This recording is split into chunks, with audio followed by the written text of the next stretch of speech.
ultimate sports moment in Colorado. Embraces the ball. Mile high and out of here. Greatest sports moment I've ever seen. He should go to Hollywood. Throw the ball up. Let it go. Somebody's gonna catch the ball. Ball's in the air. Hi, I'm Drew Goodman, and welcome to the Colorado Sports Hall of Fame, and welcome to part one of our Colorado's Top 10 Sports Stories. We began in September of 1994, a play that would be dubbed The Miracle in Michigan, Bill McCartney's return to Ann Arbor. And Colorado, with 6 seconds left, needs a touchdown to defeat the Wolverines. 3 seconds, 2. This will be the last play of the game. He's going to heave it as far as he can. Down deep into Michigan.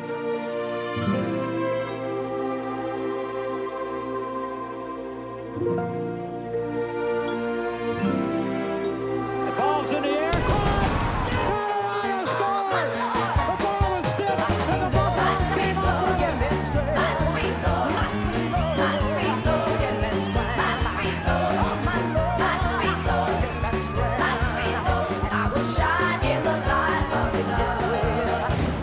You just can't explain it, you know, when you have faith in God and you just believe, you know, and just believe in your players and your coaches, and, you know, we stay together and we just sit back and just relax and stay poised, man.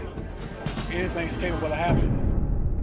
And having the opportunity to play in Ann Arbor, in the big house. Everybody was looking forward to playing Michigan, obviously because of their rich tradition. I knew nothing about Colorado, but I just knew they were a good football team.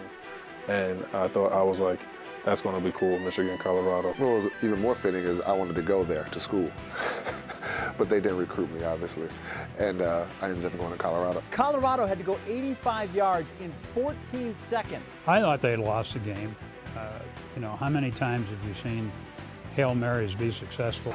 6 seconds to go in the game. Colorado just needs a touchdown. I was in the kitchen having thought the game was over. It was kind of one of those games where I'm like, I'm going to have to wear a lot of Michigan gear this week. A few seconds left in the game, you still got to believe. You still got to try as hard as you can. You can never give up. Rick Neuheisel was working with Cordell and the receivers, and he said, if we get the ball back, this is what we're going to have to do. It was like a scene from a movie, and you know, he was just saying we're going to win, and you know, that whole thing. Plenty enough time to wallow in defeat, but during the game wasn't the time. I mean, it was all about the huddle, and that was exactly what the whole team was all about. It's just intensity, desire to win, commitment to each other. The only thing I can say in the huddle was that we're about to win this game. Throw the ball up, we're going to catch it. Somebody's going to catch the ball. The receivers are out, 4 of them. We lined up, and Blake, for some reason, went to the wrong spot. He was supposed to line up where I was supposed to line up, and vice versa. I'm supposed to be the jumper and tipper. He's supposed to be the catcher. You know, I just knew I was going to run as fast as I could down the goal line and try to get an eye on where the ball was and where Cordell was. Back goes Stewart, taking a lot of time. It was a great job by our front. And in particular, I remember Rashawn Salam. We had an all NFL line. And Rashawn, who loved to block. Rashawn Salam clobbered me. Cordell kind of shuffled outside, which got him his weight all on his back foot, and then he got to shuffle a couple times up and just launch it. Time has run out. Stewart throwing it to the end zone. They didn't have enough people back.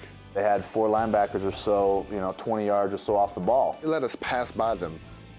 Like, I remember just passing by people like, why are they not running with us? And they're down to just their DBs, and it's pretty much even. We had 4 guys down there. I think they had 3. And that just wasn't enough to stop what we were doing. This will be the last play of the game. He's going to heave it as far as he can. I think the pass, the actual distance of the pass, was the most astounding thing of the whole play. Because it's not easy to throw a 65, throw it 65 in the air from a pocket with guys breathing down your throat and get it in the end zone. And he threw the ball, and my recollection is from our own 27-yard line. I'm running, and I said, here it comes. And I said, the ball's coming right down for me. I caught a cramp on the way down the field. I caught my lower body start locking up, but I pushed through. I wasn't going to stop running. It was 6 seconds left on the clock. As it took off in the air, I remember thinking, it gave me the feeling of a golf shot. that you've hit and you think it has a real chance? You know, so I just kind of made the leap of faith, and was able to get a piece of it, keep it alive. And our corner tries to catch the ball on a Hail Mary. You're not supposed to do it. They tell him, bat the ball down. Ty tries to catch the ball. The ball's in the air, caught! Colorado scores! The ball was tipped, and the Buffaloes came up with it. I loved it. I mean, it was so cuckoo. And I remember Larry Zimmer going, he caught it! You know, he just went crazy. But that was fun. This is my imitation of everybody at Michigan Stadium that day. Did that just happen? The quietest 100,000 you never heard. I think that I completed one Hail Mary, and it was before half. I wasn't even at the end of a game. The thing about a Hail Mary play is sometimes it works. It was just one of those fantastic moments in sport where you look back and you say, man, I remember exactly where I was when this play happens. To me, that is the single highlight of my coaching career. Where it ranks all time, there are other plays that have happened similar to that, but for me, that's the number one play. Colorado has won on the final play on a pass of over 64 yards. Colorado has won the game. What should not be lost about that 1994 season is what occurred at the conclusion of the season, namely Rashaan Salaam capturing the Heisman Trophy. The first and only Buff to capture the Heisman Trophy, Salaam rushed for more than 2,000 yards that year. And speaking of great individual performances, who can forget what occurred at the conclusion of the 1978 season when David Thompson, in a battle for the NBA scoring title with George Gervin, went for 73 points. And perhaps the greatest team moment in Nugget history? Well, for that, we have to return to the playoffs of 1994. Game over, Denver wins. The first time a number 8 seed has ever been a top seed in NBA playoff history. Dikembe Mutombo holding the ball there with that look on his face. Just laying here like this. Dikembe! And he's so big. He's so big, and the ball is so little. It was like a marble. Just an incredible moment in NBA history. In the history of Denver sports, that might be the single most dramatic moment. Yeah. If it's a 10 top moment of Colorado, it's definitely a 10 top worst moment of George Karl. You have to remember that 3-4 years prior to that, we had only won 20 and 24 games. We had the worst record in the NBA.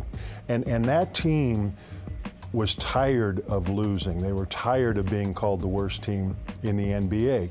Nobody ever thought that the 93-94 season, it was a Denver Nuggets year, that we was going to make a noise in the West. And you look at that whole circumstance, that particular series, everything chalked up to where Seattle had a huge advantage. We were just glad to be in the playoffs.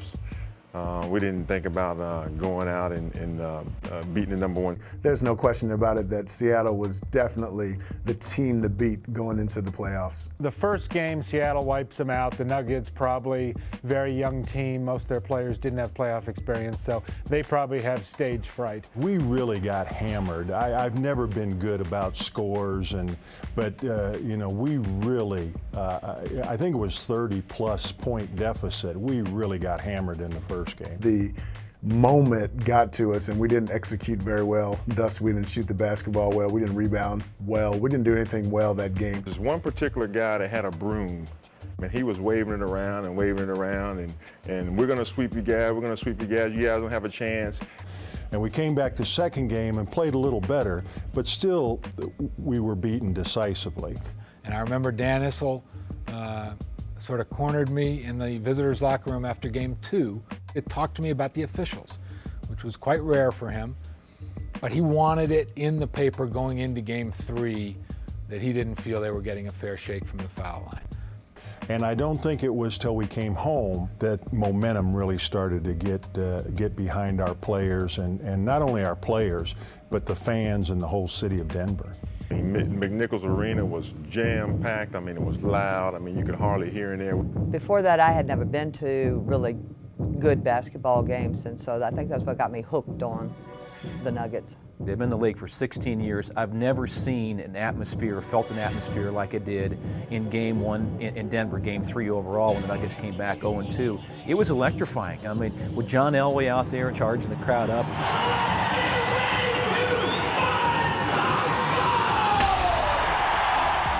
And that just added to just a raucous crowd out there. Personally, I like winning games in those situations. I like to be in the villain in the building. They won the first 2 games at their place, came to our place, and we found out that they didn't bring any clothes. And we found out that Seattle were packed and ready to go after the game. George Carr have already told the team to check out the hotel. No, that's Mutombo's story. The true story is there's a separation of 3 or 4 days between Game 3 and Game 4. And physiologically, our people said it'd be better to stay out of the altitude and come back home. I don't think there was anything necessarily cocky from the supersonic standpoint, but the Nuggets, to their credit, they used it to their motivation. Guys just got mad in the locker room and said, nah, they just disrespect us. We're not gonna let this thing happen in our home city.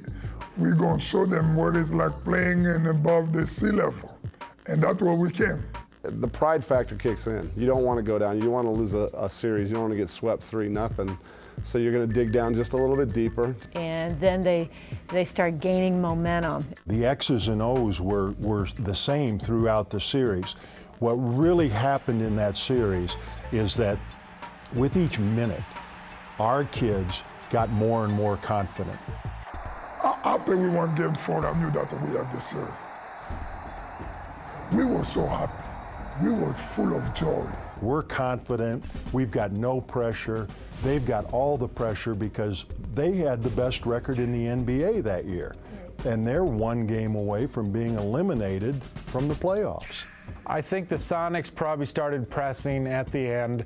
I think Seattle started thinking about it. I think they really started thinking about, boy, what if we lose this game? The problem we had with our chemistry on our team was we were breaking apart behind closed doors. You know, Game 5, nobody wants to play a Game 5, especially not the home team coming back off of 2 losses like they did. You could kind of feel the energy kind of suck out of the arena. Whenever we needed a big basket, we were able to come up with the big baskets. We were able to come up with the big defensive plays down the stretch. Thank goodness it came out on the right end. Mutombo embraces the ball and the unlikely upset. My heart was full of joy, and I felt like I could take that ball home with me. And it was like holding your child. It tugged at my heart. It was just like so exciting. That shot of him lying on the floor holding that ball is sort of a combination of joy and incredulity. That video really reaffirmed everybody's ideas about who Dikembe Mutombo was. It was just one of those moments that, you know, you take advantage of when you have it as a camera operator. And that moment has been captured for all these years as one of the neat moments in NBA history. And I hate that shot. I don't ever want to see it again. I think in my lifetime, I've gone to church enough and I've seen that picture enough that God should never let me see him again. That shot right there, that signified everything about that whole series. We came in, you know, way underdogs, and we came and prevailed. Obviously, everybody remembers Dikembe rolling around on the floor with the ball, but I remember this one particular fan that had the broom, and I saw the guy the 5th game, and I tell you, he just to see the look on his face, I wish I had his name and number, because I call him right now. The first team to accomplish such a feat in the history of the NBA, and having gone down in history, you never forget moments like that. We knocked the world, we shook the world, and I was so happy to do it.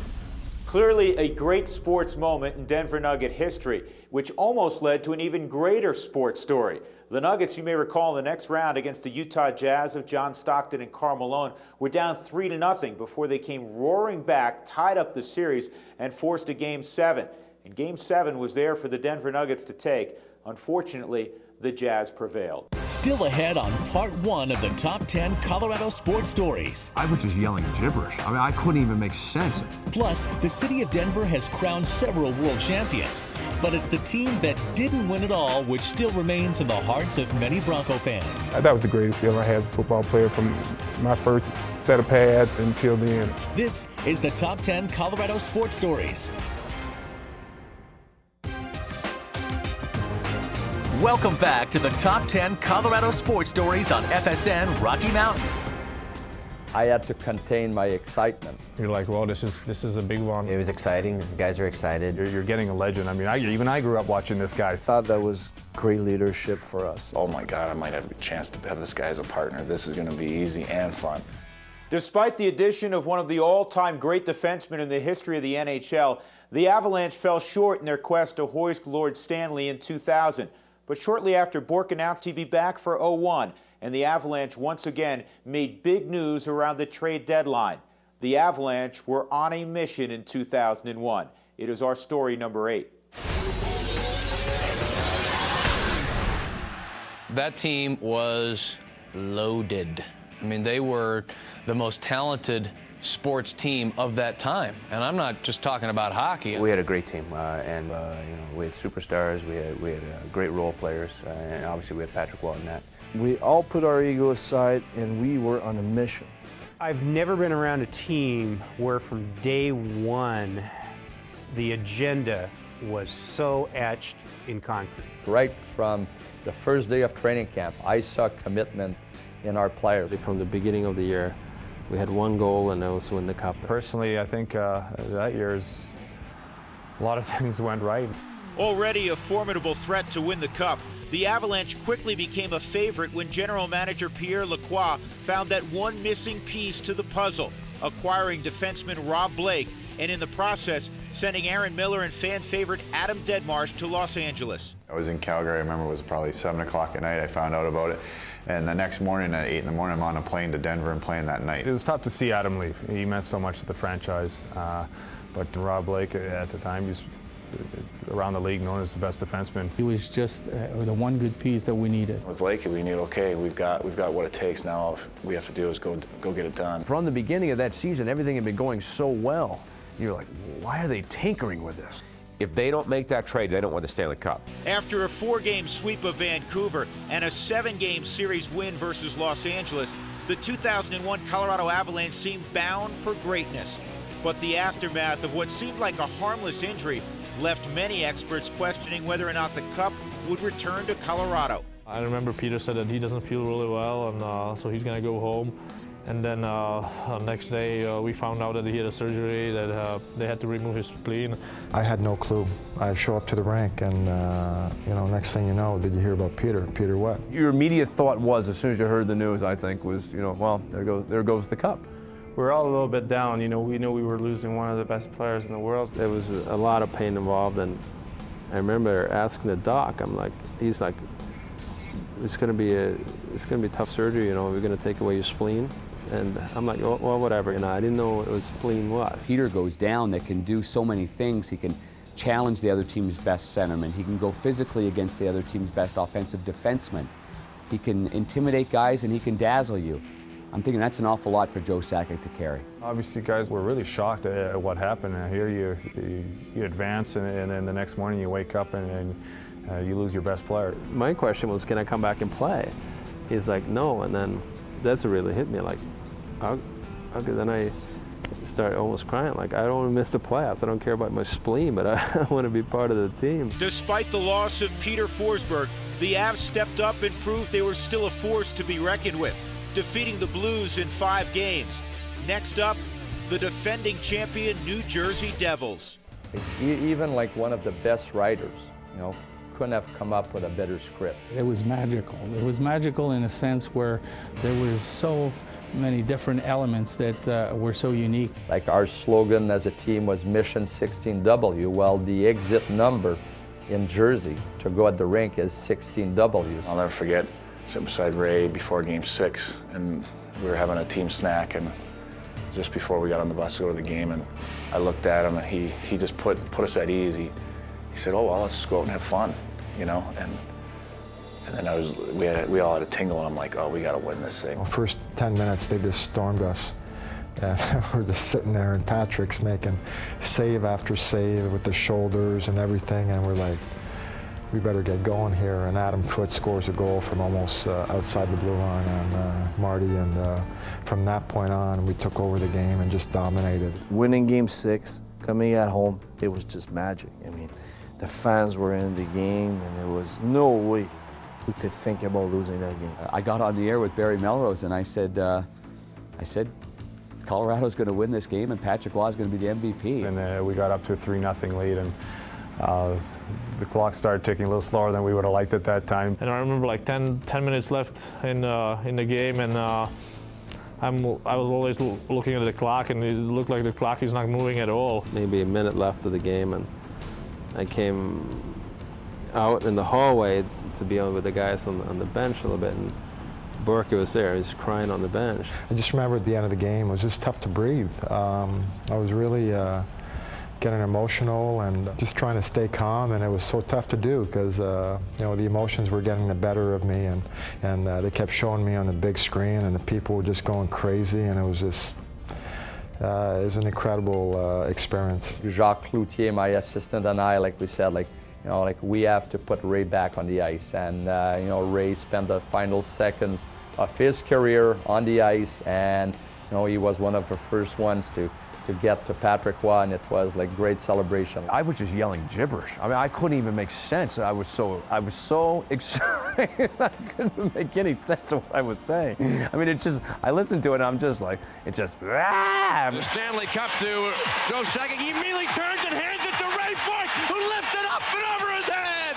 Ray Bourque, 22 years, had waited for this moment, and the crowd at the Pepsi Center explodes.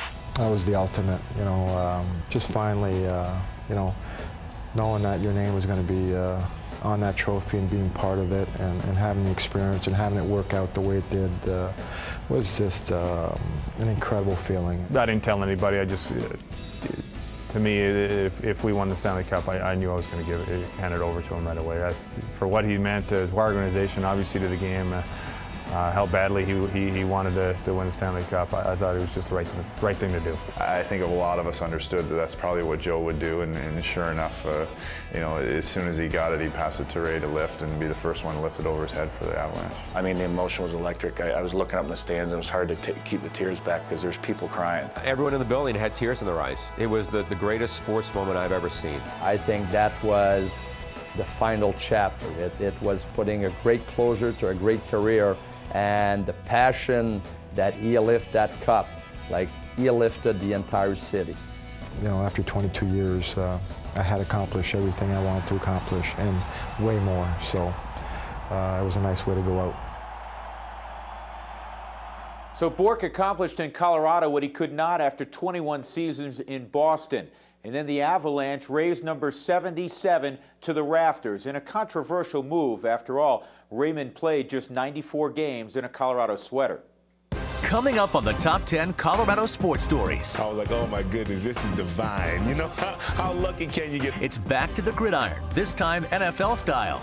But will story number 7 involve number 7? Or will TD's run at history grab all the headlines? That's the apple pie, icing, ice cream, a la mode, all of it. You dream about ending careers like that. That's not reality. That's how it ends in the movies. You're watching the Top 10 Colorado Sports Stories. Welcome back to the Top 10 Colorado Sports Stories on FSN Rocky Mountain. When the Broncos came back to try to get their second straight Super Bowl win, their team was built behind the strength of the running game, and Terrell Davis was the running game. And his pursuit of 2,000 yards became the dominant story of that season. It was the hope and the dream and the wishes of everybody who was part of that team to go out and see that happen. That was interesting because that week, I didn't think it was achievable. The last game of the year, and it was 170-something yards to get 2,000. That's not easy. So it wasn't reachable to me. He's behind Elway by himself. He takes the handoff, running left. Terrell breaks a tackle. He's got it. There it is. Terrell Davis is mobbed by his teammates on the sideline. He could have rushed for 2,500 yards. he played in about 3/4 of the games. When you really look at it, he was out in the fourth quarter a lot of times, you know, in the third quarter sometimes. Every running back, that's the goal. You know, it's no longer 1,500 yards, 1,700. But if you reach the 2,000-yard mark, that's everything. That's the apple pie, icing, ice cream, a la mode, all of it. That's a whole bunch of yards, 2,008 of them. Not bad for a sixth-round pick out of Georgia. Of course, that season turned out to be a banner one, namely because John Elway decided to play one more year. They had a great regular season of 14-2, and on they went to the playoffs. Appropriately enough, it is our number 7 story. The 96, 97, 98 Broncos is one of the great teams in NFL history. Those are 3 pretty tough years for anybody to beat. I mean, the Green Bay Packers had a great team, could only muster 1 Super Bowl win. Look back at, I don't know, the Bears of '85, 1 Super Bowl win, despite being immensely talented. So when you look at what the Broncos were able to do in 97 and 98, really one of the greater achievements, maybe in NFL history. I thought about retirement. There's a lot of things I thought about retirement, but I also said to myself that I've got a lot of years to live in retirement, and the last thing I want to do is pass up the opportunity to play one more year of football. I think everybody that's ever won one, you know, will say the same thing, is after they've done it once, I gotta have it again. It was just, you know, it was so, because the chemistry with our team was just so great. You got Rod Smith in the prime. Ed McCaffrey. TD. You got John throwing the ball. And the offensive line playing such brilliant, you know, Alex Gibbs. We had all-pro Shannon Sharp out there, you know, and so when you have all those elements in your offense, it makes everything that much more easier. Man, it was great to be on that defense during that year, because you know, going in every game, this team's gonna score 35 points. All we gotta do is give up only 28. I think everyone in the National Football League wanted to see the Minnesota Vikings and the Denver Broncos score off in the Super Bowl, but you know, Atlanta beat them on the road. I was like, oh my goodness, this is divine. You know, how lucky can you get? I know that you don't usually want to pick your opponents when you're playing in a big game like that, but at the time, we would have much rather preferred to play the Atlanta Falcons than the Minnesota Vikings. When you can play against an offense that's less explosive than another one, you're going to want this other offense when you're a defensive guy, so definitely was relieved, and I loved it. Not only, you know, we going into a game as the favorite, but, you know, we're playing Dan. As, you know, Dan's on the other side of the field. They didn't get along, Mike Shanahan. There was a lot of drama associated with the game. Mike Shanahan and Dan Reeves still weren't talking. John helped Dan win a lot of games. Dan had a competitive spirit that helped John win a lot of games. But while they were in that relationship together, it strained both men terribly. Dan didn't really say anything bad about John or John bad about Dan, but it was a game that each side wanted to win. Have 60 minutes to find and get out win this thing on 3. 1, 2, 3, win. Love Dan, great guy. So I just felt sorry for what we might have to do to Dan, because he didn't get a chance to win a Super Bowl as a head coach. My greatest fear was playing a Super Bowl in rain. And so I was looking, and it was 50-50 chances of rain the whole week. The Falcons made the mistake of saying, we're going to stop Terrell Davis. Like John Elway is nobody. We thought that's what might happen, and let's say there was a lot of confidence that given that opportunity, John would be exceptional. No question it advantaged John, and he had done so many things prior to that too. But, you know, I think you got to give John a lot of credit, but they also had looked and made some adjustments in the ball game. Rod Smith's got it. And they isolated, you know, Rod Smith on Eugene Robinson. Here we go, 30, 20, 15, 10, 5. You got a safety on a wide receiver. That's not a good situation. Rod Smith, Denver, touchdown. That was a powerful team that took control of that game. I knew no one who gave Atlanta a chance in that game, and they didn't play like that a chance. Go ahead and salute them, Denver. You got the world champions. You know, it was very different. I think the first one, I think, is always the sweetest. It was a totally different way of getting there and a different feeling once you got there. But anytime you win it all, it's always a good thing. It was much more of a, I hate to say been there, done that, but it was more routine. It was routine. As much as I would have liked to win the football game, I was really happy that you know, if I was going to lose to somebody, I was glad it was John Elway. After we'd won the game and we come out and we're out on the field after the game, 15 minutes after the game, I mean, it's just an absolute downpour. And I looked at that and said, you know what, God's telling me to move on. One of the best to ever play the game, and I was very fortunate that we were here and got to see him live a few times. And his effort and his commitment to his career and to the city of Denver is the reason they have those championships to show. Never want to quit. You never want to retire because you always think you can do it. But it was just, physically, it was time for me to go. For somebody to go out on the very top, you can't end a sport career in a more glorious way. Based on all the frustration he had in the 80s in the Super Bowl, it was the sort of ending he almost deserved. Very, very, very, very few ever get to do that. He got to do it, and he's a very special man. Most people stay a little too long, and it ends up kind of sad.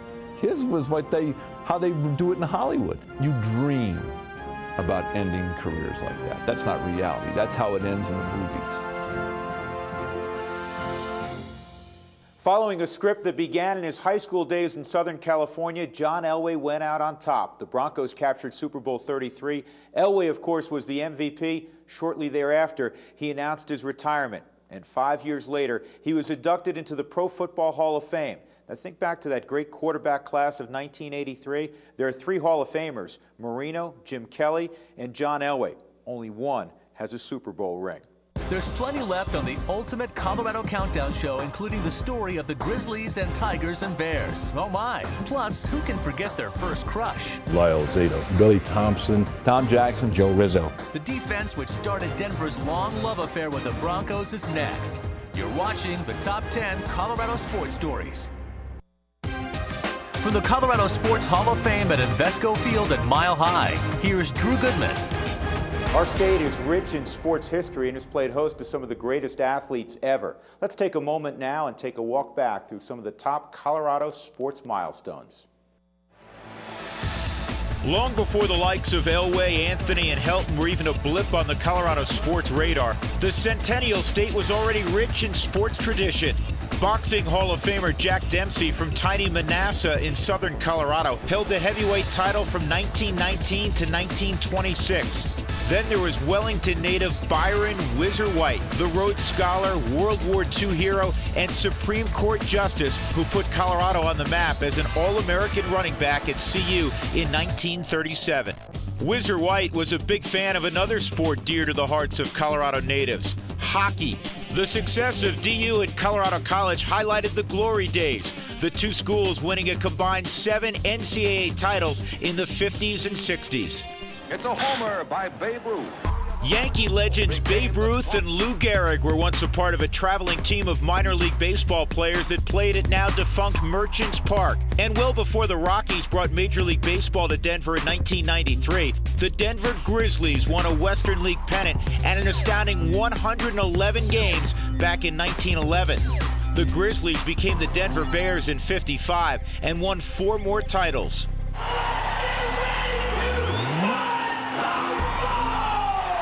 A decade before the NBA arrived in Denver, the red, white, and blue basketball of the ABA rolled into Colorado in 1967 with the Denver Rockets. They hired Larry Brown as their head coach before morphing into the Nuggets in 1974. They reached the ABA Finals in '76, losing to Dr. J and the New York Nets. One monumental sports event that has eluded the Colorado sports landscape, the Olympic Games. Colorado Springs remains the training site for many of America's Olympic athletes. Denver is strongly considering a bid for the 2018 Winter Games or the 2020 Summer Games. The greatest Olympian ever from Colorado? Be hard to argue with this young lady, Amy Van Dyken. Cherry Creek High School graduate, a couple of years at the University of Arizona, and then she transferred to Colorado State where she was an All-American. That, of course, was a precursor to what she accomplished in the '96 Summer Games in Atlanta, Georgia. She became the first American woman ever to capture 4 gold medals. She went on to win 6 gold medals in her career. That takes us to our number 6 sports story, Red Miller and the 1977 Denver Broncos.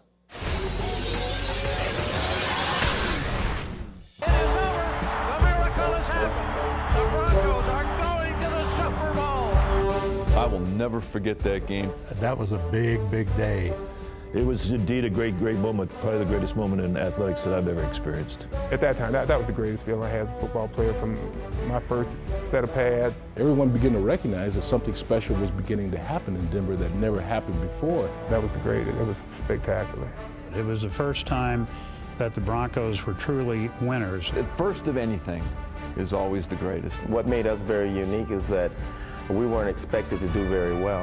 1977 was the year that the Orange Crush defense was born. They won on defense, and it was a tremendous defense. We had some great, great defensive players. Joe Collier was the defensive coordinator, and you have the Gratishars and the Louis Wrights and Lyle and the great defensive line, and just really great players. It was one of the great defenses probably in pro football history. I'm not saying one of the 2 or 3 best, but you talk about the top 15, 20 defenses of all time. Yeah, the Orange Crush was one of them. It was sobering. That moniker, that identity will continue to be with us because that established this franchise. We have a long history with the Raiders. They dominated us for many, many years. For all of, 15, 16 years where the Raiders have just kind of... A lot of feeling around town was, why couldn't we be playing somebody else? Anybody but the Raiders. In order to be recognized as the best, you have to beat the best. I bet you couldn't find a moving car in downtown Denver because everybody was either at the game or at their set.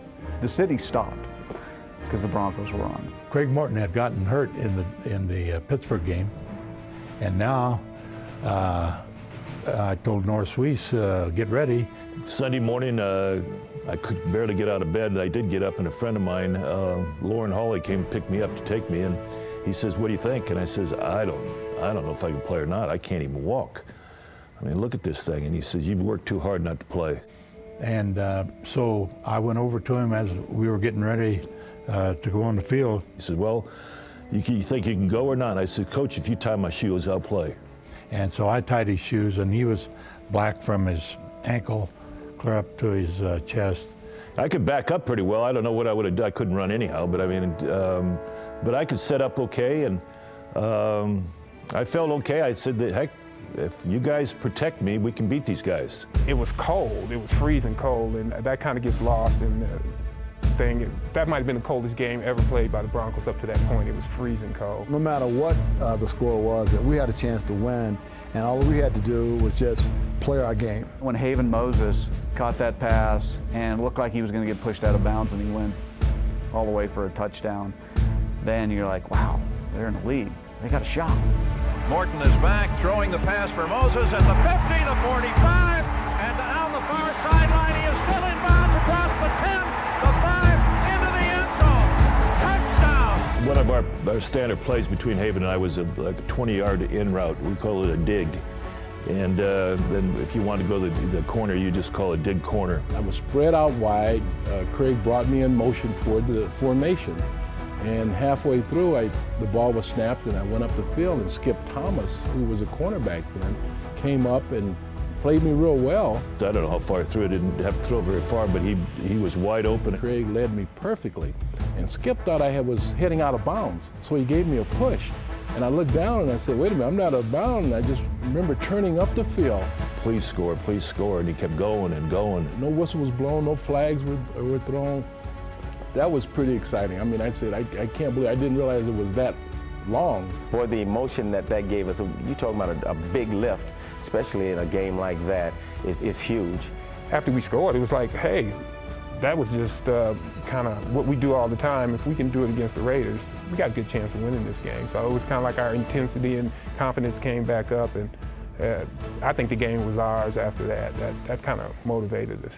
We were just arguing about, did Rob Lytle fumble or not? Who cares? You know, I remember it was a big controversy, but you know what? I think all in all, if everything just went as it did, I think we still would have won the football game. It was fortunate we did get it back, because I as the whistle blew, then I don't know who picked it up. Maybe Lester Hayes, I don't know who did it, but somebody picked it up and probably would have scored. So as far as I'm concerned, the whistle blew, it wasn't a fumble. And we all knew it was a fumble, but it's one of those where you've been beaten by that team in every way possible, that, you know what, it was about time something went our way. The Broncos on the field. It is over with 19 seconds to go. The miracle has happened. The Broncos are going to the Super Bowl.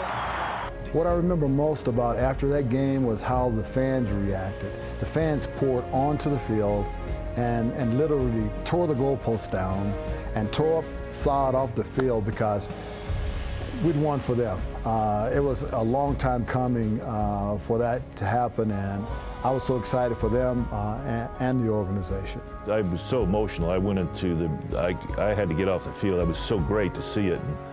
But I had to get alone because I just broke down and cried and was so thankful that I had a chance to be part of that. And it was so unlikely that, and I just thought to myself a few hours ago, I was telling, myself and my best friend that I couldn't play. I remember 80,000 people streaming out of the seats. I remember literally being on the field, trying to get into the locker room, and being a little bit scared because your feet are off the ground and the crowd's just swaying. In that old place where all my memories are. It was so loud. I understood why it was like that, because there was so much pent-up emotions over the years, and I felt that, it was almost like the fans were saying, thank you. The Broncos would go on to the Super Bowl and fall to the Dallas Cowboys 27-10. But Red Miller and that 77 Bronco team set the standard of excellence for future Bronco teams. And Bronco Mania had begun. We're halfway through our countdown. Coming up next, our experts break down the surprises of 10 through 6 and which stories should have made the cut. Oh my, what a play! You're watching the Top 10 Colorado Sports Stories on FSN Rocky Mountain.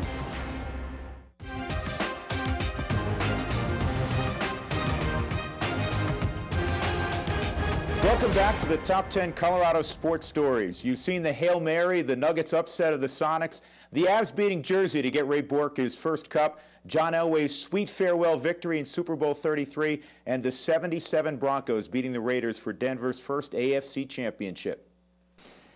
And now we're joined once again by a couple of guys who, as they say, have been around. Ron Zappolo from Channel 31, Dave Krieger from the Rocky Mountain News. Means we're old, Dave. Not news, Ron, not news. I want to go back to, you were the only one to witness this. Dave and I were younger, shall we say, since we are talking about age. But going back to the 77 season, I believe that actually put Denver on the map. I think you're right, Drew. It did. I mean, you have to understand the feeling in the community back then. I mean, they had a complex here that people didn't notice them. And the football team and the whole organization had really been a ma and pa grocery. And they were pretty good the year before, but that year everything came together. They go 12-2, new quarterback, new coach, and to get to the Super Bowl on January 1st of 1978, they beat their arch enemy here at the stadium. And I remember that feeling at the stadium as the game was ending. Otis Armstrong had gotten the first down to clinch it. People were on the field. I don't know that I've ever felt, covering anything here, more emotion than that very afternoon. And Dave, you know what was interesting for me? I remember watching it growing up in New York, and it was America's team, Dallas taking on the Denver Broncos. And I didn't know a lot about Denver, but everybody, you get educated about the city that's, the team that's participating in the Super Bowl. You get educated about the area they're from, as now is common practice. But I really do believe it put us on the map here. I agree. I think, Mile High Stadium would become a sort of an iconic place later in the 80s. Dick Enberg and all those guys would come out here and talk about how the stands would shake. But nobody knew about Mile High Stadium at that point because the Broncos hadn't played any important games. The honest answer had been for 17 years, they'd been terrible. And so with a recycled Cowboys quarterback to take them on in the Super Bowl was a great story. I miss that stadium.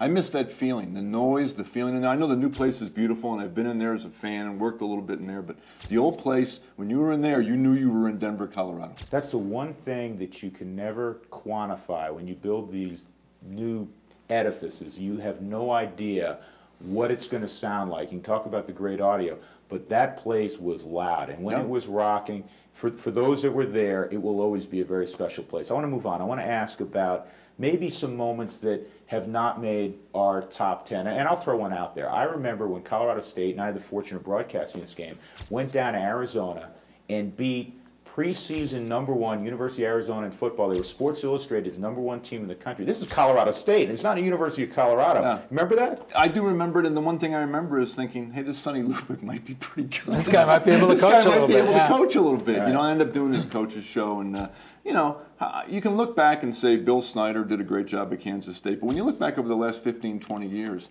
you know, how many better jobs taking a place that had basically been completely dormant and moving it up like Sonny Lubick did?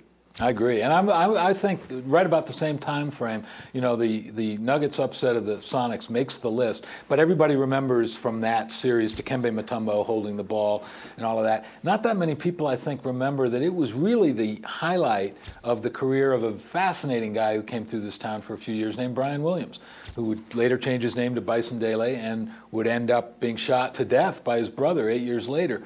But that day, Game 5, that game that the Nuggets had no chance to win in Seattle, Brian Williams had maybe the best game of his career. 17 points, 19 boards, unstoppable. All the athleticism everybody had seen from him coming to the fore. And I remember going into the locker room afterwards and saying, 19 rebounds, what is that? Because I'd never seen him do anything like that. He was coming off the bench.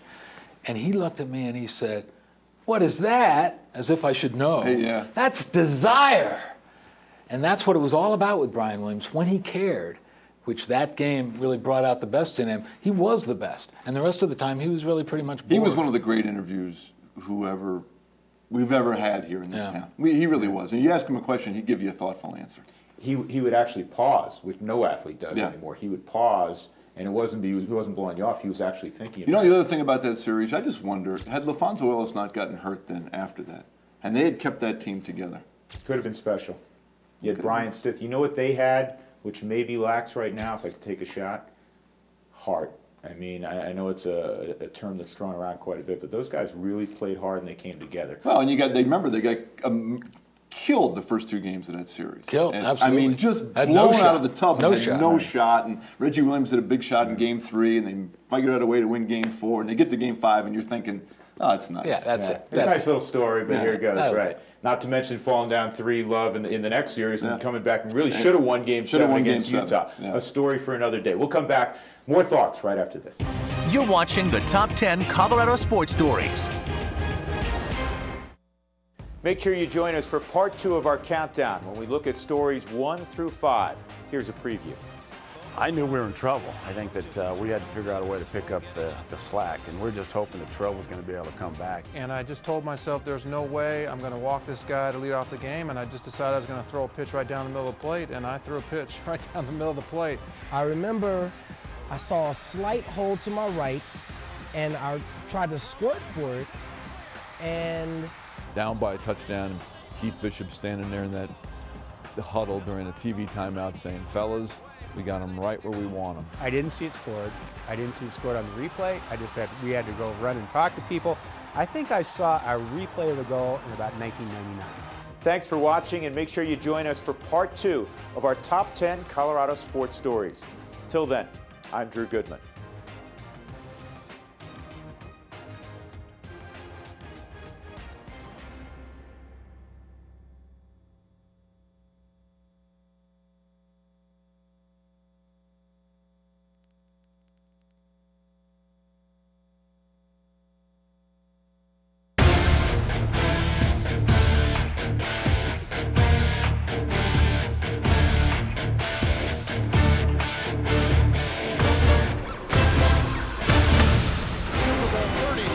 Ultimate sports moment in Colorado. Embraces the ball. Greatest sports moment I've ever seen. He should go to Hollywood. Throw the ball up. Somebody's gonna catch the ball. Ball's in the air. Welcome back to the Colorado Sports Hall of Fame. Today, part 2 of our Top 10 Colorado Sports Stories. Welcome, everybody. I'm Drew Goodman. Before we get you to number 5, let's take a look back at stories 10 through 6. The Hail Mary, Cordell Stewart to Michael Westbrook with 6 seconds left, 64 yards from victory. The upset in the Emerald City. the Colorado Avalanche and Mission 16W. The Denver Broncos in back-to-back World Championships. The Orange Crush crushes the Raiders for the 1977 AFC Championship. Well, we've arrived at number 5 in our countdown. I feel a little bit like Casey Kasem. The year is 1990, and the University of Colorado football team is still reeling from a lost opportunity the previous season to capture a national title. Well, 1990 would provide them with many unforgettable moments on their march to be the last one standing.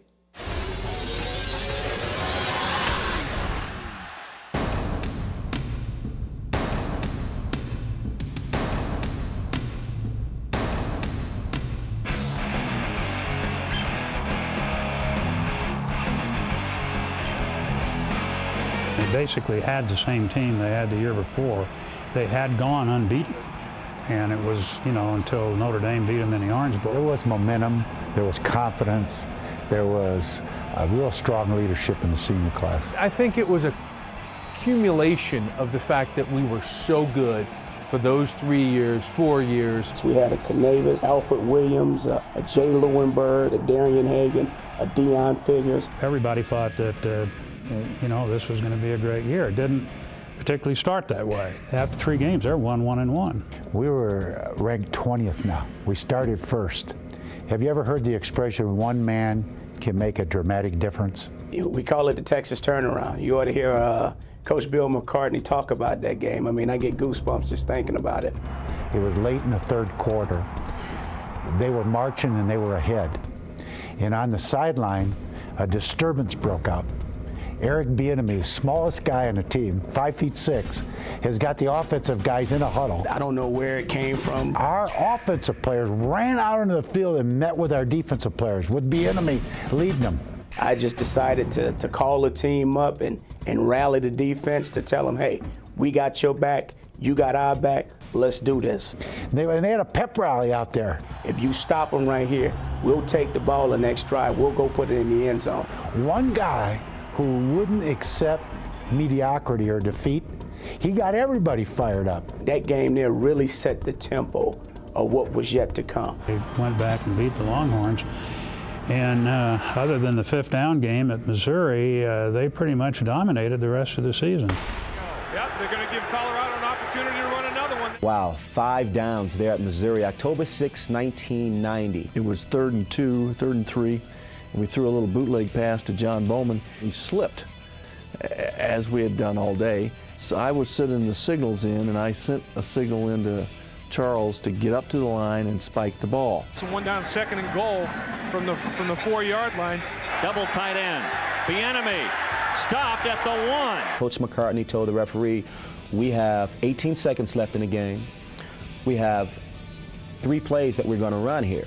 We're going to run up the middle with Bieniemy. If we don't score, then don't let them lay on you. Don't let the game end that way. Get up and spike the ball, and then we'll try it again. 3rd and goal. Bieniemy, he's had the goal line. Stone. Now it's the referee's discretion. If they don't unpile quick enough, they blow it dead. The referees say, no, we have to spot the ball. And they are with 8 seconds to go. Yep, they're going to give Colorado an opportunity to run another one. Now they're running it. Called. Clock running.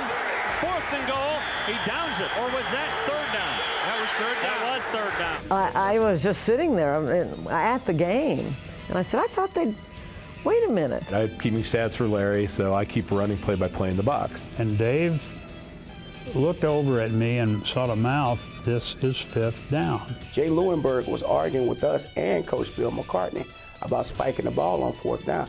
We had no clue. My thinking was, and I've said it several times, is you can't run this play. That's illegal. I mean, that'll be 5th down. Johnson. They're not signaling. Oh, touchdown.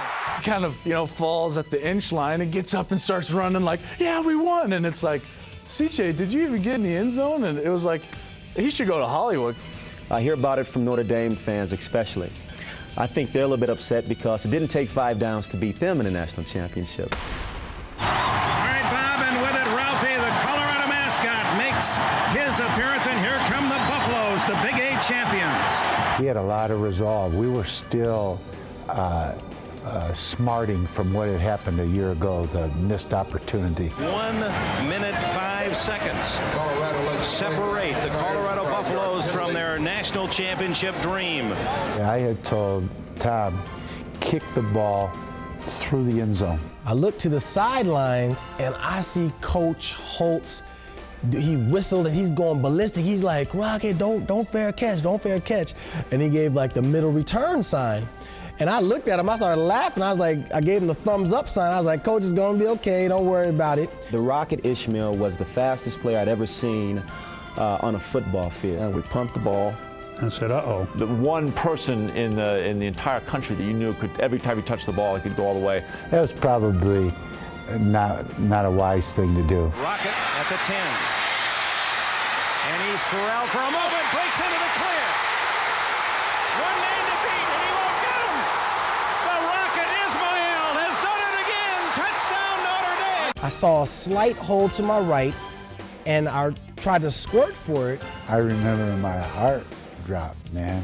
All of a sudden, there was nobody up the sideline. Oh my goodness, he's off. I remember hearing, there's a flag on the play. Hold on, there's a flag on the play. Well, he did make a difference. It was contact, the helmet behind the body. Talk about going from the highest of highs to the lowest of lows in about 10 seconds. Rocket became a good friend of mine, and I hate to say it, but hey, I'm glad the clip got called. For us, it was our last game as seniors, so it felt good to go out as a champion. And I look back on it now, and it was very rewarding. I'm very appreciative that I got a chance to be a part of that. I think that you'll always be able to tell your kids, be able to tell your alumni friends, be able to tell anyone that goes to Colorado, now the one and only national championship in football was the year I played. Another great moment for the University of Colorado, 2001, when they took on the unbeaten and #1 ranked Nebraska Cornhuskers, their bitter rivals, and it was no contest. The Buffs behind Chris Brown ran up and down the field in winning 62-36. Greatest comeback in Colorado sports history? Come on, that's easy. By Lake Erie, Cleveland Municipal Stadium. I know you remember it. 1987, the year, The Drive. It is our number 4 sports story.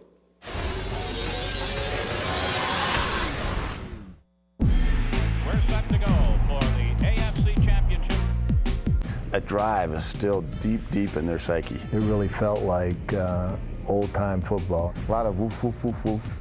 It was very surreal. You know, it reminded me, when I tell people, when I look back at that game, I almost remember the game in black and white. It's a great moment in sports history. Unfortunately for me, I had just moved from Cleveland, Ohio. And that night, we were watching the Broncos on TV in this huge brew pub.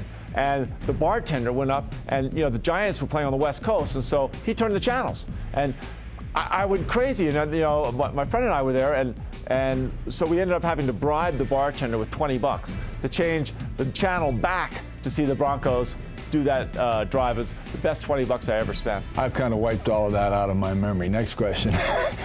Well, I've been part of some games, championship games and so forth with the Dallas Cowboys, but I'd never been a part of one where it was like that. I mean, I don't know where it was planned or whether it was just a city celebrating, but they had horns honking, people dressed up, with the dogs' faces and running around the hotel. I mean, it was a zoo. If the Broncos fans were excited, the Browns fans were excited times 10. I mean, they were crazy.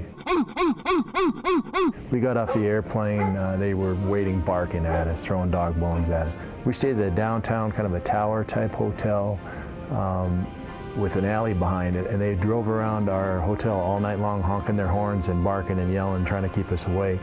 They almost threatened to leave the hotel that they stayed in downtown Cleveland because we had such a crowd outside the hotel. You didn't go anywhere near the dog pound.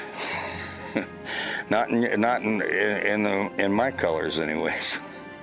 And I think to a lot of people that live in Colorado, the Super Bowl victories are great, but when they think about emotion and passion concerning the Broncos, they go back to the drive. Cleveland had momentum. They went down and Brennan got the touchdown, and then the kickoff that was misplayed and was down on the 2-yard line. I didn't give him much of a chance, to be very honest. I mean, when you're on the 2-yard line, you've got no shot. That's the conventional thinking at that point, especially in a game that big. There was a great sense of anticipation for our fans and our football team. And of course, John didn't have his persona at that time. That game really kind of did it, if you will. The single biggest play was probably the 3rd and 19, I would say. Number one, we had to get away from the goal line. We did that. We made some plays. We figured 5 minutes. We figured even though there was 5 minutes to go, that we just had to get us. We were thinking about breathing room to start with. And then if you look at that play, you got to have luck when you have things like that. And the ball hits off Steve Watson's hip, and Mark Jackson runs a great route, and we're able to get down there and pick up the first down. When he snapped the ball, that's not my baby. And if it did ricochet off of me, and let's say he didn't get it, don't blame me. Snap to Elway. The look, the throw, touchdown to Mark Jackson, 98.5-yard drive. Now I look back and I see John with his arms cocked and these big saucer eyes, and he's about to ready to throw the ball to me. And all I could think as he released that ball going back 500 miles an hour was, just get under it, just get under it, just get under it. There's a little slant route coming in, and John had a very small hole to throw that ball in, and all of the distractions that can happen, for a receiver. Mark Jackson made a tremendous catch. We had never seen that before. We had sort of expected it from John Elway at some point, that would be the kind of thing that he could pull off. You're fixing to go to overtime, and then you're the guy that's got to go out there and handle the ball to make sure that happens. And we were at the dog pound end, and everything from bones to batteries were being thrown. The crowd was right there, and for that fleeting second, I had that thought of, boy, this would really be a bad time to miss an extra point. I just remember knowing how big it was, and we'd done all that work, and really, it's if we don't make that extra point, that's just as important as the 98-yard drive, because if we don't make it, then we go home and it goes down to the archives as one that could have been. Once they scored, the momentum clearly had shifted to them, and we couldn't recapture it. I mean, as soon as the game's over, it's going to overtime, and go out to the coin toss, and we lost the coin toss. The game was so back and forth, it could have gone either way. And right down to the end, when Rich kicked that field goal and went right over the top of the post, that's a judgment call. And we were in their place. I was amazed that they called it was good. I don't remember being very nervous about that kick at all.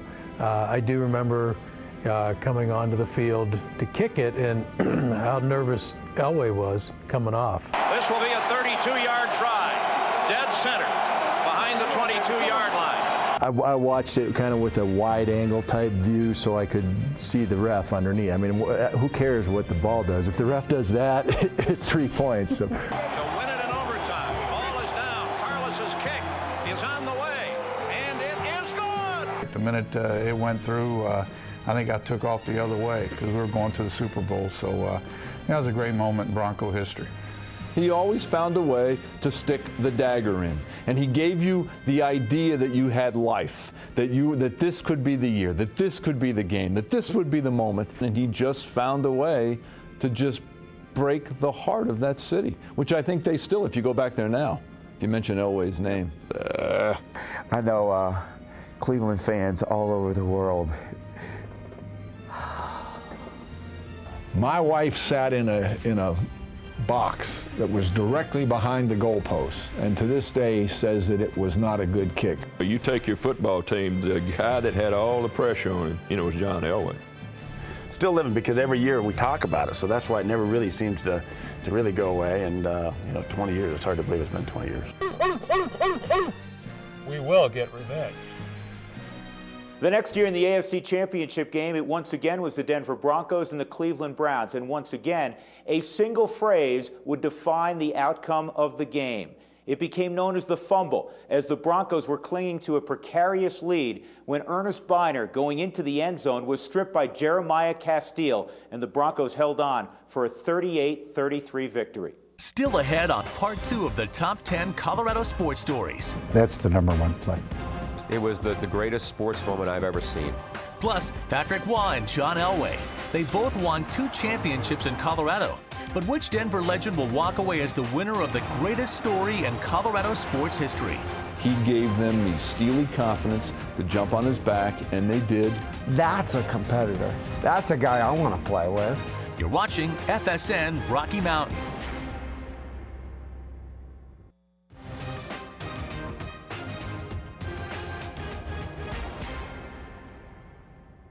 Major League Baseball didn't arrive in Denver until 1993, but that doesn't mean baseball wasn't a big part of the landscape in Colorado for many years before that.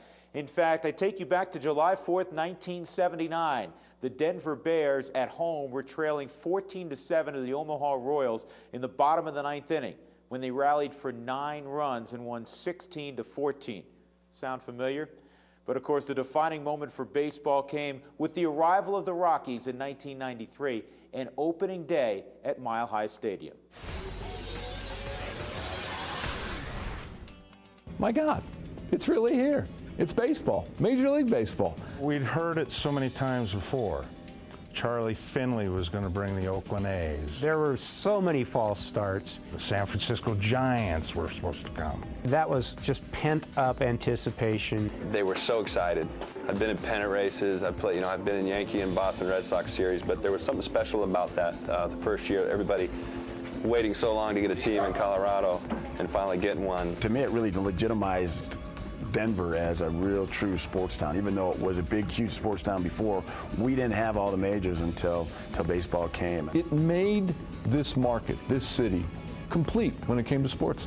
We got down here to Tucson, and nobody had names on the backs of their jersey. There were 65 total strangers in camp, so he had made everybody go out on the field wearing "Hi, my name is." Just the excitement in the clubhouse and with the players, with Don Baylor and all of us was at another level because we were playing the first game in a football city. It was bigger than a holiday in Denver. The entire city paused to see what Major League Baseball was going to be here in the Rocky Mountains. Obviously, Coors Field was still under construction, so they had to borrow Elway's house. Well, they panicked a little bit about how many tickets they sold. They couldn't believe that, for a Major League Baseball game, they were going to get 80,000 people in there. Old Mile High, the old football stadium, great place for football, and it had to be rigged a little bit to make it suitable for baseball. They had all these temporary stands that they were just frantically trying to, they were still building them as the gates opened. I could hear them hammering, putting together a stand right outside the locker room down the left field line. In all my years, and 16 to be total, I never experienced anything like I did in that first game at Mile High Stadium. We were down at the closed end of the field, and the noise was incredible. This is Broncos country, and it's 80,000 strong doing the wave. It was the most surreal thing I've ever seen. Denver fans had no clue how to be baseball fans. It was weird to look around. I mean, really, to look around and see how many there actually is. It's usually you don't pay attention. Everyone was cheering for everything. That's what was fun about it. I mean, it didn't matter. It didn't matter what happened on the field. Didn't matter what happened in the aisleway. Everyone was cheering about everything. I remember everybody walking around with that smile on their face. That, man, we're finally here. We finally have a Major League Baseball team. People were in their seats and they were itching and raring to go for that first pitch, cheering the national anthem so we could hear the words "play ball." Eric Young to lead it off in the bottom of the first inning for the Colorado Rockies. I just remember, I worked the count to 3-2, and I was just thinking the whole time, I got to get on base. I got to, spark this team. In New York, his first at-bat for the organization against Dwight Gooden, he tried to bunt for a base hit. So I had gotten all over him. You have to be able to swing the bat. And I just wanted to get on base, and actually I was just thinking about maybe working a walk here. I just told myself there's no way I'm going to walk this guy to lead off the game, and I just decided I was going to throw a pitch right down the middle of the plate, and I threw a pitch right down the middle of the plate. And the 3-2 pitch. Fly ball deep left field. It is mile high and out of here. I'm actually out in left field bleachers selling beer. Checking IDs, popping beers, collecting money flowing in, beer flowing out, and I see this ball coming out towards me in the first inning, and I look over my shoulder, it's like, oh geez, here it comes. So what I did, what every true beer vendor should do, threw my body over the beer tray, saved the beer, let someone else catch Eric Young's home run ball. Kind of wish I would have caught that ball because it would have been worth a small fortune, college tuition for one of the kids. When EY hit his first home run, you just couldn't hear anything. It was crazy. Those were roars that were reserved for John Elway. Those were roars that were reserved for Floyd Little back in the day. Those were Bronco roars coming for baseball. And I don't think EY's feet touched the ground as he rounded the bases. I was just thinking about making solid contact. If I was going to swing, make solid contact, hit it hard somewhere. And I was able to lift it up a little bit. And I think the fans, there's 80,000 that was there, took it over the fence for me. How could you write anything better than that? You had to pinch yourself. Would have been pretty neat to pick up the microphone and say, you're never going to forget this moment. That was just an absolutely perfect beginning for the Rockies. He was a hero from that point on. The smallest guy I have on the ball club hits the most dramatic home run. Eric Young will be a name that's embedded there. He's always going to be bigger in the memory of a Rockies fan than he ever was in the game of baseball. There were 80,000 people there, and I'm sure 1.5 million people claimed that they were at that game. It didn't really matter what the Rockies did for the rest of that season. They might go 1 in 161, but they're going to relish every moment of today. That one moment where Eric Young hits the ball over the fence, baseball was here in Denver, and everybody was happy. It was the beginning of something pretty special, and you could almost sense that not just the Rockies beginning, but EY and our whole little team, and it was really neat. I get goosebumps. I can feel it right now. I get goosebumps just thinking about the moment. It was just a remarkable, remarkable moment. It just probably was one of the best days ever. That was just a game that was meant to be won by the Rockies. Good things were supposed to happen that day, and it did. And someone was watching over me as well, because that was probably as perfect game I could ever have. And just 3 years into their existence, they not only opened up a new stadium at 20th and Blake in Coors Field, they also found themselves in the postseason, playing the Atlanta Braves in the opening round of the divisional playoffs. They went down 3-1 to the eventual world champions, but Major League Baseball had fully arrived in Colorado. Coming up next, the Avs-Wings rivalry was among the best in sports history, but it's the Avalanche and Broncos who are battling it out for the top spot in our countdown. Which team will end up in the top spot? Stick around for more.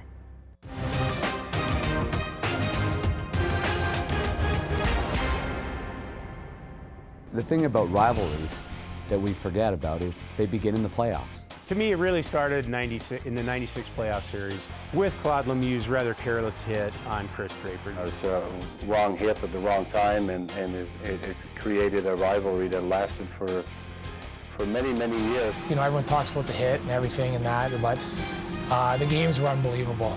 You looked forward to those games. You knew it was going to be a battle, and just the smallest thing could create something huge. It just seemed to build one game. You thought that's as nasty a game as you're going to see. Then as it went on, it just got bigger and bigger and bigger. When you had the goaltenders going at it, I mean, Patrick Waugh and Mike Vernon, Patrick Waugh and Chris Osgood. Every time we play each other, everybody wanted to show that we were ready to do whatever it takes to win. To have that rivalry and the stuff that happened, the games were so intense. It was fun. It was fun. You miss those days. Patrick Waugh, Hall of Fame goaltender, not bad when he drops the gloves either. Hey, the greatest rival for the Detroit Red Wings prior to the Colorado Avalanche naturally was the Chicago Blackhawks, but that all changed when the Quebec Nordiques relocated to the Mile High City.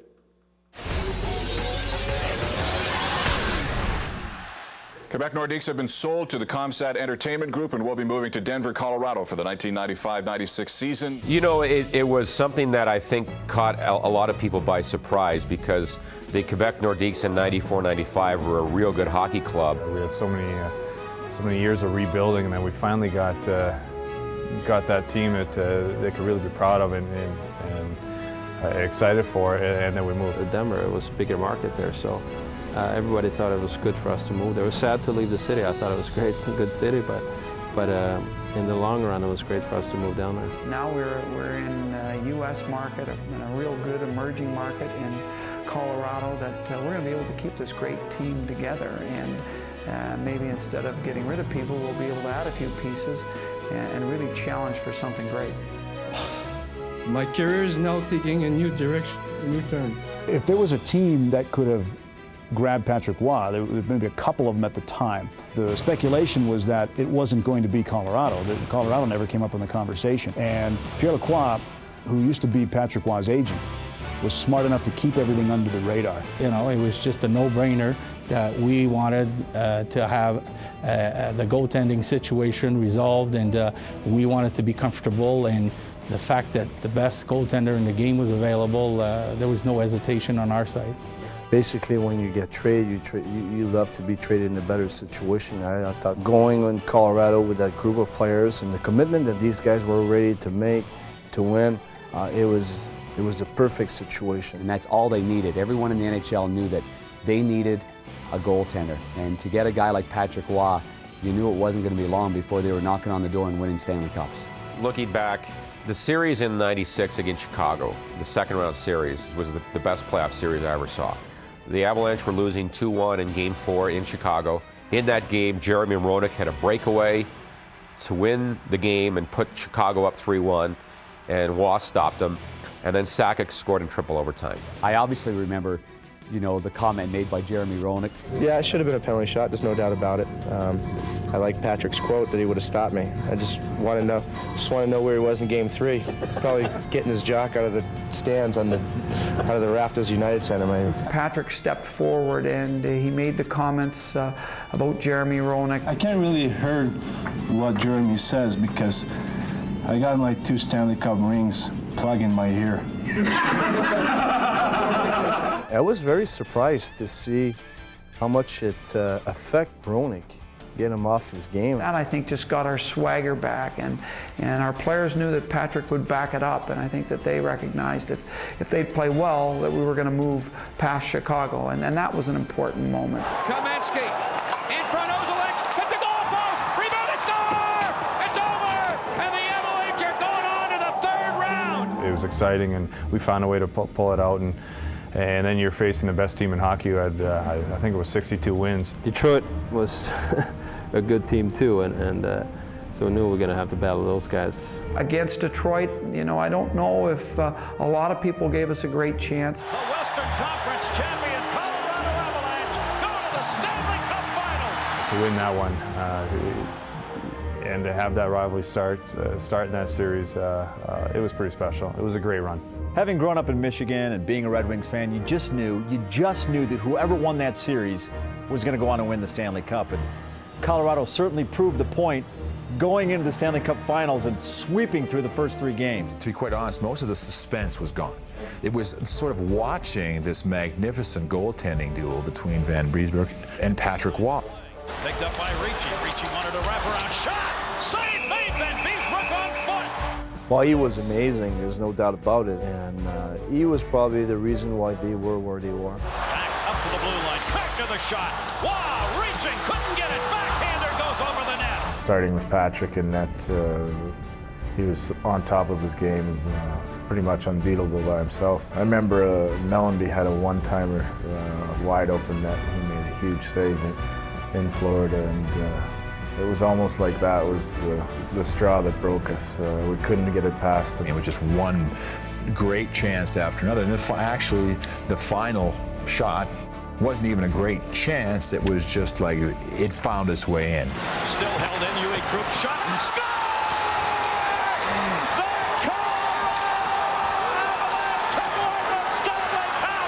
You know, we battled for seemed forever, and then that goal went in, and it was just it was just the best feeling. I'm sure that there'll be nobody that's an Avalanche fan that will ever forget that classic Game 4 triple overtime win.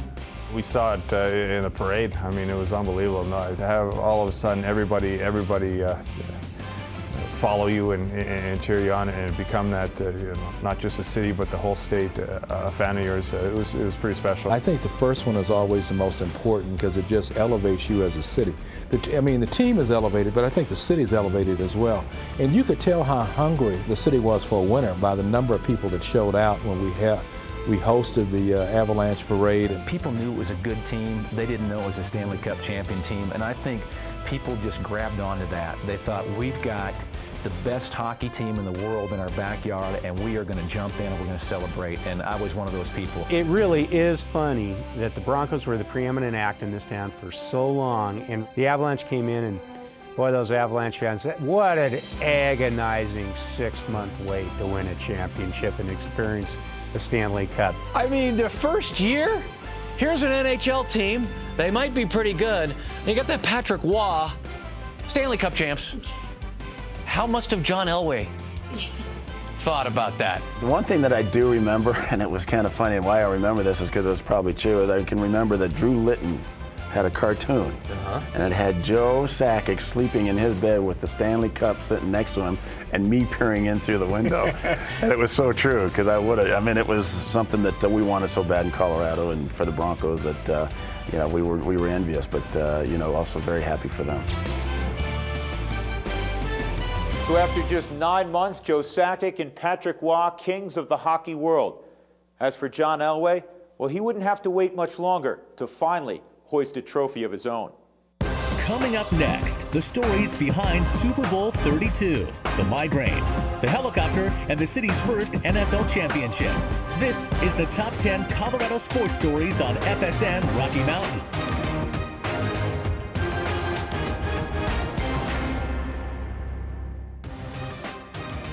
Welcome back to the Top 10 Colorado Sports Stories on FSN Rocky Mountain. To me, that is the single highlight of my coaching career. I don't ever want to see it again. I think in my lifetime, I've gone to church enough and I've seen that picture enough that God should never let me see them again. After 22 years, I had accomplished everything I wanted to accomplish and way more. So it was a nice way to go out. You dream about ending careers like that. That's not reality. That's how it ends in the movies. That was the greatest feeling I had as a football player, from my first set of pads until then. That was it was spectacular. The one and only national championship in football was the year I played. I look back and I see John with his arms cocked and these big saucer eyes, and he's about to ready to throw the ball to me. The smallest guy I have on the ball club hits the most dramatic home run. We were so tired of it. It was more relief than anything else. But when you got a chance to lift the Stanley Cup over your head, I think that's when everybody realized, something special happened to us all. Our number one sports story, really a pretty easy choice. In fact, there was near unanimity with our panel. It's the Denver Broncos' march to Super Bowl 32, and it had all the elements of a great story.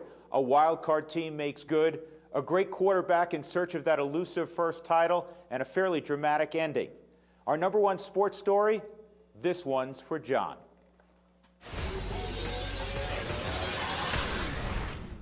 I can remember going to that game the whole week before, which, just give us a chance to win late in the game. We didn't want to be, because all the other 3 previous Super Bowls, we were really out of the game in the fourth quarter. There was a large number of people that were hoping they'd lose the AFC Championship game because they didn't want to go through another embarrassment of another loss. And you know what, if we lose another Super Bowl, the next time we get to an AFC Championship game, let's just hand the other team the trophy and go home and consider that a good season. I thought that Denver wouldn't have enough firepower on offense, defense, or special teams to compete with us.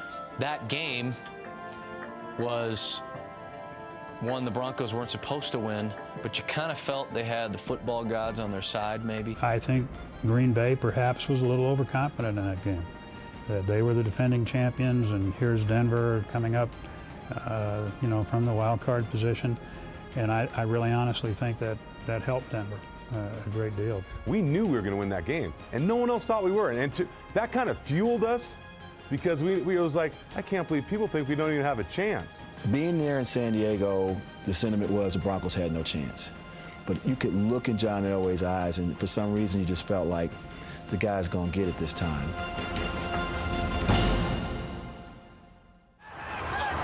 Second and short. Davis. And Terrell Davis slow getting up. When Terrell Davis got the migraine, you know, the team was kind of in disbelief. When he went out with the migraine, I'm thinking, man, we got this. We got him now. I mean, their top runner's not in the game. I knew we couldn't win the game without him. There's no way we could win. And all I was doing was praying, please, please, just don't let us fall behind too far. We were down the field or something, and we needed one more play to score a touchdown. So rather than let me sit out there play, Mike wanted me in the game, and he wanted me to just to fake the ball so we can run a quarterback keep. Can't see. What's that? Can't see. Okay, just do this. You don't worry about seeing on this place because we're going to fake it to you, the 15 lead. But if you're not in there, they won't believe we're going to throw the ball, okay? Terrell Davis, the deep back. Play action, wide open. Elway walks it in for the score. Mike was right, and that's kind of the brilliance of Mike Shanahan, too. It's right. We don't need you to see on this particular play because we're going to fake the ball to you. Of course, my wife said to me, you got a lot of compassion. You can't even see, and you want him to go into the middle of the line and get killed. We were not the best team against the Packers.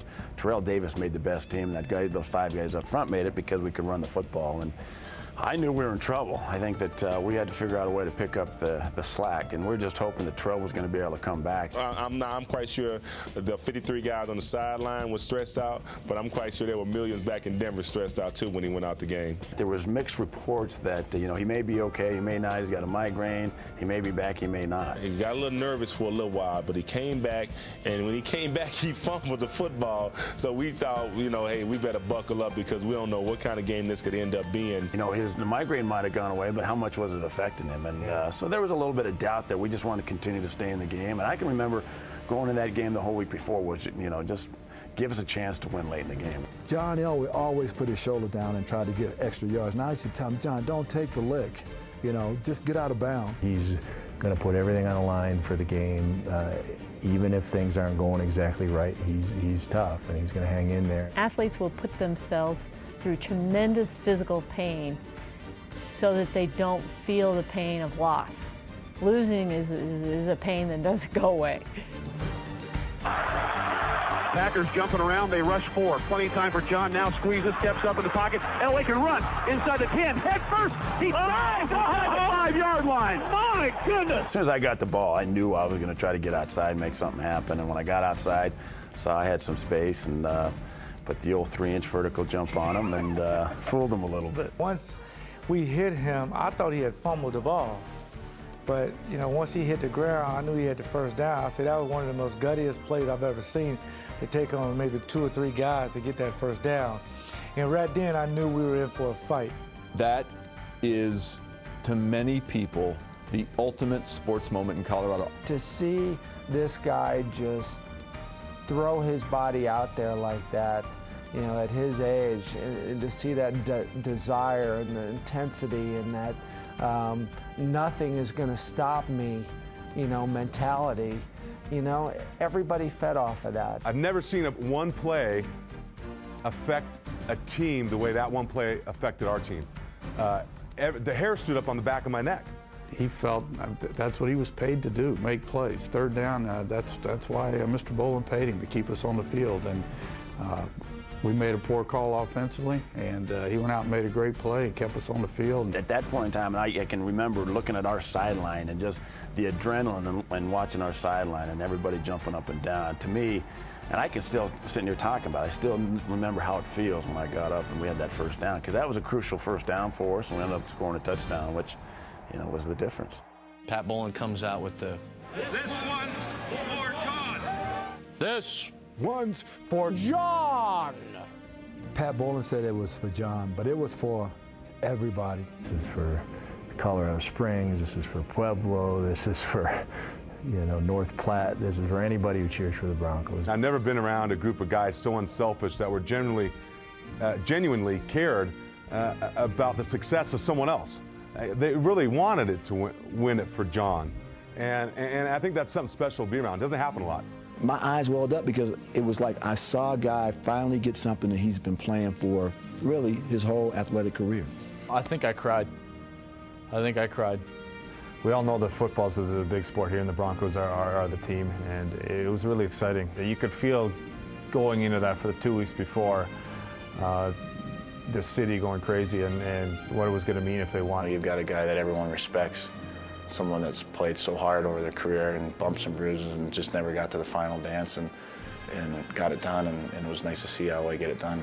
But the image that I finally got that was a winner image was Elway being lifted on the shoulders of all of the great quarterbacks of all time. But I think it certainly set a tone for, just Elway's career, and basically saying, look, I mean, he's finally made it. This is the company he belongs with now. It was just so much relief. I was so proud to be a part of it. It was fantastic. Even though I wasn't playing, I felt like I was. It was like, oh, this is for all the Broncos Super Bowl losses ever. The Denver Broncos aren't the Buffalo Bills. The Denver Broncos aren't the Minnesota Vikings. It was almost like taking a big chunk off your back, like a monkey off your back, to say that, finally Denver has a championship. It was a bit of a validation, for the organization. We're champions of the world, and I was just so proud. I was proud of the organization. I was proud of the team. Can you imagine starting at the little stadium built on a dump, and finally we got to the top, and that's what it took. Hard work.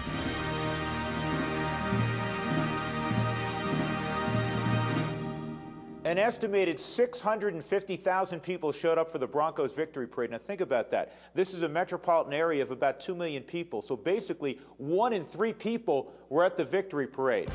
We've revealed our top 10, but there's still plenty of debate ahead. Coming up next, 2 of Colorado's most well-known sports experts will break down the top 10. What's right, what's wrong, and who got snubbed. Plus, the voice of the fan. We'll take a look at what your top 10 looks like. You're watching the Top 10 Sports Stories on FSN Rocky Mountain.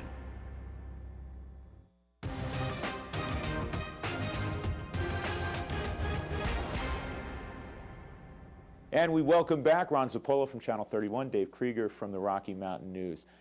John Elway, at what point in time, guys, did you realize that this guy's legacy, I mean, he would have the iconic legacy, I guess, that he does now enjoy? Maybe he doesn't always enjoy it. I'll start with that. The night they drafted him during a Nuggets playoff game, and the entire press row, when they heard the Broncos were calling a 10 o'clock news conference, left the arena, headed over to the Broncos because they heard that it was going to be Krieger a trade included? For Elway. I don't know if Dave was there, but no, to tell you the truth, back in the 80s, John Elway's reputation was going to be quite different. John Elway was the guy who couldn't win the big one. He was the guy who got killed in the big ones. I mean, you remember those Super Bowls in the 80s were just, they weren't losses, they were disasters. And that's why the #1 story, that Super Bowl, was the iconic turning point for him, because it made him a winner. And the difference, I think, it's interesting between the first and the second of our greatest events is that we knew John Elway from day one, as opposed to Patrick Waugh, who shows up here not only as a finished product, not only as a clear Hall of Famer, but as a magician, as a guy who can come in here and deliver to Denver within months something Denver had never seen before. And that is a world championship. And so I think the view of the two were completely different. We saw John as very human because we knew him year in and year out for years.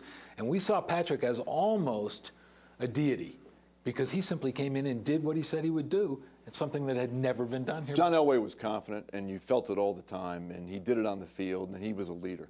But I've never been around a more confident athlete in my life than Patrick Waugh, ever. And no one's close. The swagger that he had, the aura that he had, whether it was around his teammates, around fans, around the press, just in general, and I can remember dozens of moments where I thought... And the stuff he would say. He had a charming way with the language. You remember that the Avalanche nobody within the Avalanche dressing room has ever said anything newsworthy, with the exception of Patrick Waugh. I remember him in Detroit in a series that everyone knew they were going to lose. They were down 3-1. He walked in between games, one of those press conferences, looked in the cameras and said, I defy the Red Wings to prove to me that they're champions. Only a guy like Waugh would say that. I also remember walking in here in Denver after a playoff loss, and he said, well, obviously Joey and Peter have to play better or we can't win. You don't hear things like that. Who else could say that? Yeah. Nobody else could say that about Joe and Peter. One thing Waugh and Elway had in common, you guys have seen it a million times, players that don't want the last shot or don't want to take the ball for Game 7. Waugh and Elway knew that as they went, so went the entire organizations, and they were not only comfortable with that, they reveled in it. Very, very quickly, was the town more excited for the Broncos as a whole or more excited for John Elway when the Broncos finally won a Super Bowl and beat Green Bay? I'd go with the more excited for the Broncos. As much as they love Elway, he's a deity, but this is a Bronco town. And the fact that John hasn't played now in, 8 years, this is still a Bronco town, and the Broncos would still be excited to win another Super Bowl. It was about the Broncos. That may be right, but that one play where John Elway did the helicopter to get the first down, tie game, third quarter, I think the whole town probably stood up at that moment and said, you know, you're bringing this for us. You're getting this for us because you want it that badly. It's been fun. That'll have to be the final word. More right after this.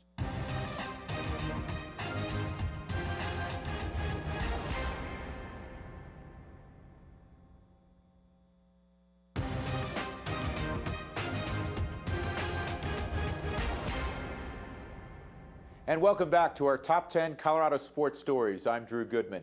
You had an opportunity to vote for your Top 10 on RockyMountainNews.com, and here's a look at the results. A couple of interesting notes. In number 9, a spot we did not have, Terrell Davis surpassing 2,000 yards back in 1999.